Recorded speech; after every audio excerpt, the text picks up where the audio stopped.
Guys, before the video starts, I just want to tell all of you that commented that my thumb looks weird, it's completely fine. Everything is fine with my thumb. It's just called a hitchhiker's thumb, and it's kind of rare, but it's a normal type of thumb. I was born with it, and everything is fine. Okay, then I'll just go into the video. Hey guys, it's MinzTV, back with another video. Now, first of all, thank you for the support. We've been hitting milestone after milestone, and suddenly we've reached 200 subscribers. Now that's insane, guys. Please keep up the support, and I appreciate it so much. Now, the video topic we're going to be covering today is how to drag click consistently. Like, many of my friends, they say their finger keeps slipping, or the drag clicking just stops mid-drag, and sometimes they fall during bridging, and you just can't reduce because drag clicking is so hard sometimes. Now, I'm gonna be trying to help you with these things. These methods will almost always work if you don't have extremely sweaty hands or live in the middle of the desert or something, because the fact that your fingers are dry is so important for drag clicking. I don't know how much times I have to emphasize that. Now, we have a few methods to do this. Now, the first one is, of course, just gonna be drying your hands. Now, if you're in game and you're in a bad situation, then you can just wipe it on your shirt and try to get some dust off. The second method you can use is to just quickly go to the bathroom, wash your hands, rub it violently on the towel. I'm talking violently, just rub it until your fingers hurt. And the last method is, of course, if you had a lot of time, just get a tissue or handkerchief and just clean your mouse button. It's a very arduous task, but it's really worth it because for me, I just stop the game, go out into the lobby and just clean my mouse button. Now instantly you can see that it's a lot easier to drag. And this mouse button I did not clean, and I'm only getting this much drag on it. And it just cuts out in the middle. So you can see that the one where you wipe the mouse button is a lot better.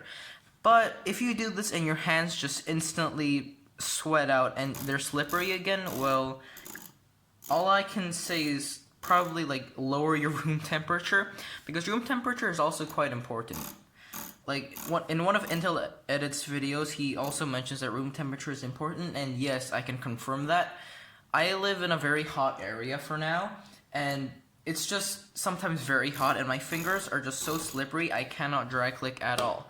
So try fixing your room temperature, make it not cold but not hot either. Just put it in the equilibrium between that. Now that's it for the first method, and the second method is going to be tape. This will probably only work if you're familiar with tape and you're more comfortable with using the tape. Now I'm just gonna stick that there.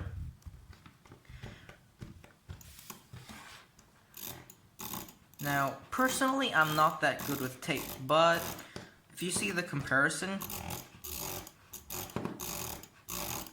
as you can see, I'm better without the tape. But still, there are some of you who are much better at drag clicking with electrical tape. Maybe it's just because I'm not used to using this, but still. Some of you will perform way better with electrical tape or whatever tape of your choice. So you should always try some type of tape before just saying, no, I'm only gonna use the mouse button. And because it can really help sometimes. And if you're not drag clicking properly with the tape, even if you normally are, for instance, me, normally I drag click decently with the tape, and when I play MLG Rush, I always use tape on my left mouse button, because when I get in game, I panic and my hands get so sweaty, and I panic because I can't drag click and everything just goes downhill for me. So currently, I think the electrical tape I'm using is a bit worn down. So you can always just try switching the tape with a new strand of it, and it'll work a lot better. I'm not gonna do that for now because we have other things to discuss. Now, the last method I'd say would probably be nothing. I think that's it. Okay, the third and final method would be making custom tape. Now this is the hardest method because it takes weeks for you to find the perfect kind of custom tape for you. But if you don't have the patience, you can always just search it up on YouTube, and there are some people who made drag clicking tape for themselves. but sometimes they won't work for you. Like in my case, I tried the triple layered electrical tape and it just doesn't really work for me. So you have to try new kinds of tape and just see which one's best for you. You can slowly adjust each piece so you work better with it. The reason that I suggest you do this method out of the 3 I introduced today is mostly because it works best for you and you feel like it's customized to yourself and to your needs. For example, if you have sweaty palms and you can make some kind of tape with insane friction, whereas like so much friction where your finger would just normally just bounce off. If you do this, then you'll be able to adjust to drag clicking without much like trouble. And this is really good because I've had a lot of trouble with consistent drag clicking, and once I started like using some custom tape, then it just works so well. So if you guys want a video on that, then you can comment it down. And that's it for today's video. Again guys, thank you so much for the support, and I'll try to upload more consistently. Also please join my Discord server for additional help and support. I'll see you next video.